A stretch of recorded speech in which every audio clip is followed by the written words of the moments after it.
नमस्कार। आज हम चर्चा करेंगे सूरदास जी के काव्य में श्रृंगार वर्णन की। श्रृंगार के मुख्य रूप से दो पक्ष होते हैं, संयोग श्रृंगार और वियोग श्रृंगार। सूरदास जी के काव्य में श्रृंगार के इन दोनों ही पक्षों का व्यापक वर्णन मिलता है। पहले हम सूर के श्रृंगार की चर्चा करते हैं। श्रृंगार का ये संयोग पक्ष ऐसा पक्ष है जिसमें नायक और नायिका दोनों साथ रहते हैं और प्रकृति उनके प्रेम को बढ़ाने का काम अर्थात उद्दीपन का कार्य करती है। सूरदास जी के काव्य में दोनों ही रूप दिखाई देते हैं। ब्रज की गलियों में विहार करके कृष्ण किशोरावस्था को प्राप्त करके परम सौंदर्य के पुंज प्रतीत होने लगते हैं और उनकी सौंदर्य राशि से अभिभूत होकर गोपिकाएं उनकी ओर अनुरक्त होती है। यह अनुराग एक पक्षीय न होकर उभय पक्षीय है, क्योंकि कृष्ण रसिक शिरोमणि हैं और गोपिकाओं की सौंदर्य राशि से अभिभूत भी होते हैं। राधा और कृष्ण के प्रेम के पल्लवन में हम ये बात देख सकते हैं, जब राधा और कृष्ण की पहली मुलाकात ब्रज की गलियों में होती है तो किस रूप में होती है। सूरदास जी बड़े ही मनोहरी रूप में इसका वर्णन करते हैं। लिखते हैं, बूझत श्याम कौन तू गोरी, कहाँ रहती काकी है बेटी, देखी नाही कबहूँ ब्रजखोरी। राधा भी चतुर है, सुजान है और वो प्रत्युत्पन्न मति वाली हैं। ये तत्काल उत्तर देती हैं, कहती हैं, काहे को हम ब्रज तन आवती, खेलत रहत आपनी पोरी, सुनत रहत श्रवणन नंद डोटा, करत रहत माखन दधी चोरी। फिर क्या था, राधा कृष्ण का मिलन प्राय होने लगता है। अंततः बात यशोदा तक पहुंच जाती है। यशोदा राधा को कृष्ण से न मिलने के लिए कहती है, वर्जित करती है, मना करती है। तब राधा जी बड़ा सुंदर सा जवाब देती हैं, कहती हैं, मैं कहा करो सुत ही नहीं बरजती, घर सो मोहि बुलावे, मोसो कहत तोई बिनु देखे, रहत न मेरे प्राण। ब्रज की गोपिकाएं कृष्ण के अंग प्रत्यंग के लावण्य, उनकी एक एक भंगिमा, एक एक प्रवृत्ति और एक एक लीला पर तन मन न्योछावर करने को तत्पर दिखाई पड़ती हैं। कभी उनके नेत्रों के सौंदर्य पर मुग्ध होती हैं और वे परस्पर कह उठती हैं, कहती हैं, देख री हरि के चंचल नैन, खंजन मीन मृगज चपलाई, नहीं पटतर इक रह इक सैन। इस तरह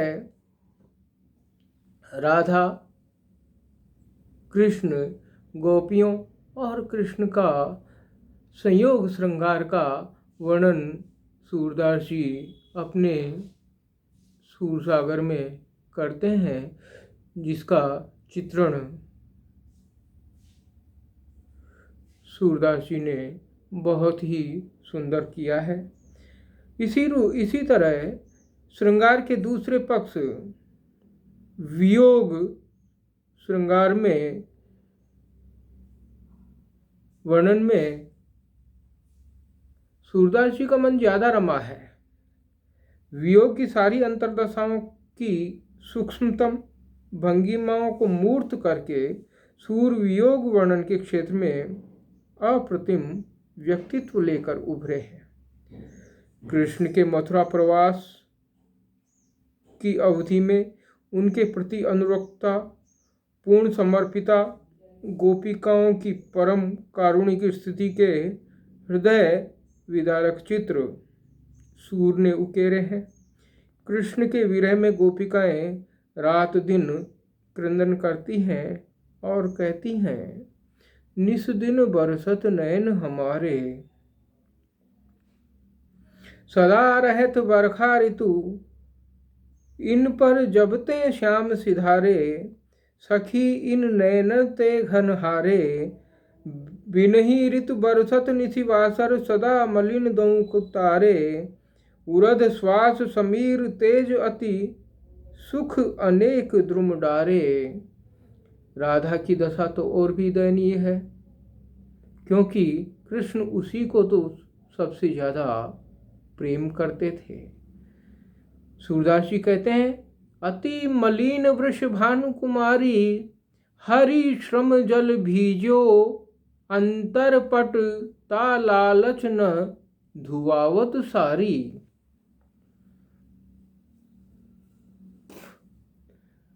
कृष्ण मथुरा से अपने सखा, अपने मित्र उद्धव जी को गोपिकाओं को सांत्वना देने के लिए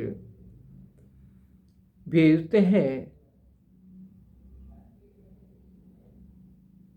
ब्रज और उद्धव गोपिकाओं को योग का संदेश देकर कृष्ण को भूल जाने के लिए और ब्रह्म की आराधना की प्रेरणा प्रदान करते हैं। कहते हैं, समझाने की चेष्टा करते हैं, किंतु कृष्ण प्रेम की मतवाली वो गोपिकाएं उद्धव का एक एक कथन, एक एक बात जो प्रेम में पगी हुई उन गोपिकाओं को उद्धव की बातें कटु लगती है। क्योंकि उद्धव जी कृष्ण के मित्र हैं, सखा हैं, इसलिए सुनती तो हैं लेकिन प्रतिवाद किए बिना नहीं रह पाती। और उन्होंने तो केवल कृष्ण से प्रेम किया है और कृष्ण ही उनके सर्वस्व हैं, ऐसा वे कहती हैं। हमारे हरिहारिल की लकड़ी, मन क्रम वचन नंद नंदन सो यह दृढ़ कर पकड़ी, कहत कत परदेसी की बात, मंदिर अरध अवधि हरि बदिगे, हरि आहार चली जात, नखत वेद गृह जोरी अरध करी, सोई बने अब खात, मग पंचक ले गयो सांवरो ताते मन अकुलात। सूरदास जी गोपिकाओं के विरह का वर्णन करते हुए फिर कहते हैं, जैसे ही उद्धव योग का संदेश गोपिकाओं को सुनाते हैं तो गोपिकाएं उस योग के संदेश का उपहास उड़ाती हैं और अपने अविचल अडिग प्रेम का परिचय देती हैं। उनके द्वारा दी गई कृष्ण की पाती गोपिकाओं को अपनी विरह व्यथा की औषधि प्रतीत होती है, इसलिए वह गोपिकाएं उस पाती को बार बार अपने वक्ष से लगाकर कृष्ण की स्मृति में आत्मविभोर हो उठती है। ऐसे दृश्य का वर्णन करते हुए सूरदास जी लिखते हैं, निरखत अंक श्याम सुंदर के, बार बार भरी आवत छाती, लोचन जल कागद मसी मिलके, है गई श्याम श्याम की पाथी। वास्तव में वियोग की विविध स्थितियों के चित्रण में सूर्य ने अपनी समग्र भावुकता को शामिल किया है। वियोग वर्णन की मार्मिकता के कारण ही सूर्य के काव्य की सराहना की गई है। सूर कवित सुनि कौन कवि, जो न शीस चालन करे। सूरदास ने गोपिकाओं की विरह दशा का निरूपण अत्यंत मार्मिकता के साथ किया है। जब कृष्ण मथुरा चले जाते हैं तो गोपिकाओं की आंखों में अविरल अश्रुधारा प्रवाहित रहती है।